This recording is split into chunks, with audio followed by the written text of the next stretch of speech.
ஓம் ஸ்ரீ சாய்ராம். மார்கழி 10 திருப்பாவை பாச்சுரம் 10. நோற்று சுவர்க்கம் புகுகின்ற அம்மனாய் மாற்றமும் தராரோ வாசல் திறவாதார் நாற்ற துழாய்முடி நாராயணன் நம்மால் போற்றப் பறைதரும் புண்ணிய நாள் பண்டொரு நாள்.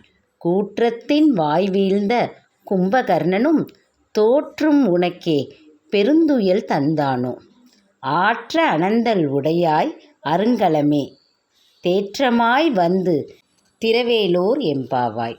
இந்த பாடலின் பொருள்: முற்பிறவியில் எம்பெருமான் நாராயணனை எண்ணி நோன்பிருந்ததன் பயனாக இப்போது சொர்க்கம் போல் சுகத்தை அனுபவிக்கின்ற பெண்ணே, உன் இல்லக்கதவை திறக்காவிட்டாலும் பரவாயில்லை, பேசவும் மாட்டாயோ?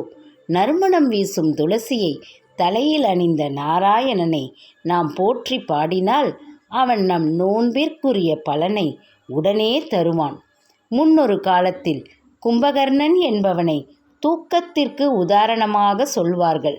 உன் தூக்கத்தை பார்த்தால் நீ அவனையும் தோற்கடித்து விடுவாய் போல் தெரிகிறது. சோம்பல் திலகமே, கிடைத்தற்கரிய அணிகலனே, எந்த தடுமாற்றமும் இல்லாமல் கதவை திறந்து வெளியே வா. இதுவே இந்த பாடலின் பொருளாகும். இந்த சேனல் உங்களுக்கு பிடித்திருந்தால் லைக் செய்யுங்கள், ஷேர் பண்ணுங்கள், சப்ஸ்கிரைப் செய்யுங்கள்.